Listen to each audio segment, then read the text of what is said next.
U.S. Supreme Court Sotomayor allows the Yeshiva University LGBTQ plus student club.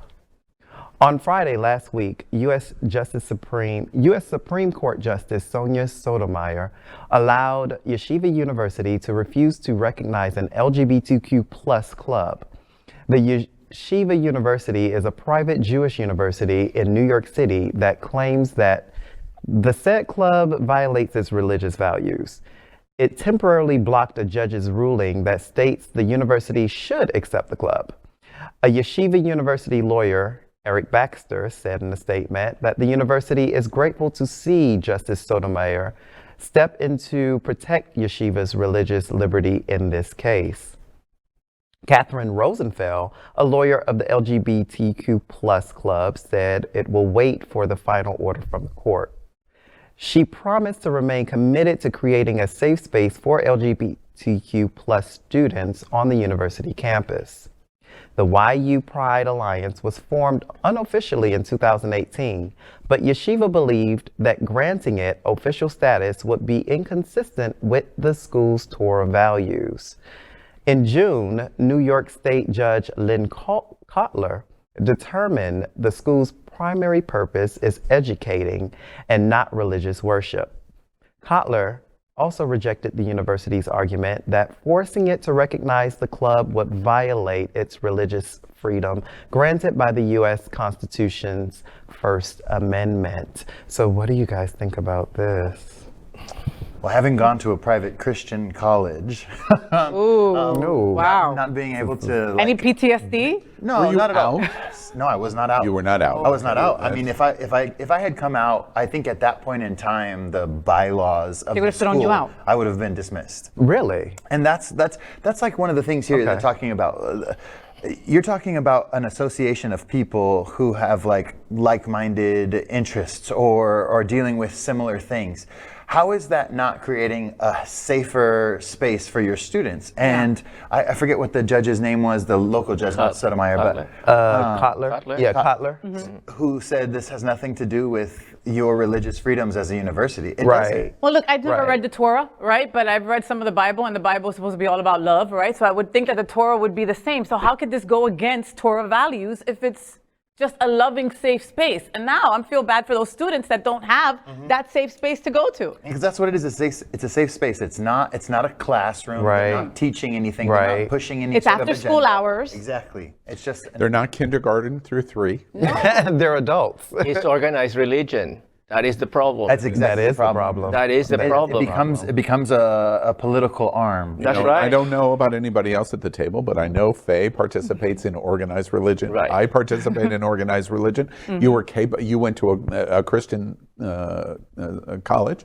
You can participate in organized I'm a religion spiritualist. and not be a hater. Yeah. Yeah, It is possible to be both. They're not mutually exclusive. It's the crazy ends that are mutually exclusive. Let's remember that's not the issue. One thing that I think is important about this, of course, everyone's focusing on the sensationalist soundbite of Sotomayor's grant here. This won't stand. No. It won't stand. Historically, I will tell you, it won't stand. Not perhaps in 2022, maybe not in 2025, but eventually it will not stand. Because every major civil rights advancement that America has made, assuming that our republic and our democracy survives, this will not stand in light of that. Because equal protection under the law has been the sentinel propulsion of rights in America since the founding of the republic. Board of Education in the 1950s was justified under equal protection. You can't have separate schools. And the National Guard went in to Montgomery, Alabama to stop the governor and saying, no, you cannot do this. In 1959, you could, a university, yeshiva, presumably, or others, could say the exact same thing in terms of the justification of our religious beliefs mean that you can't have black students. Equal protection under the law always prevented that. And eventually, even when there were inroads to be able to defend such a ridiculous standard, they ultimately lose. Women in the 1970s were justified under equal protection of the law, which is why Title IX came in. It created equal value of women's sports, justified under that constitutional premise. This cannot stand. It can't. We're just in a time period yet where people are vomiting religious freedom all over the table, right. and we're going, oh, well, you're vomiting, so therefore we'll stop. But ultimately, they will not win. But again, Al, who suffers? For sure. And that's what's going on in our schools right now, today, in our Florida schools. Of course, the suffering's going on, which is why we fight, which is why we do these stories, why we tell it. We will eventually win, but it takes time. LGBTQ+ news is vital for our community and for the broader world as a whole. We have enough enemies at Fox News. Tucker, Sean, and Laura are loud. We need passionate allies. Happening Out Television Network, Queer News Tonight, and It's Happening Out are literally out of the closet and into the headlines. Our community needs your support. Like this broadcast and subscribe now to ensure the growth of the entire LGBTQ+ community.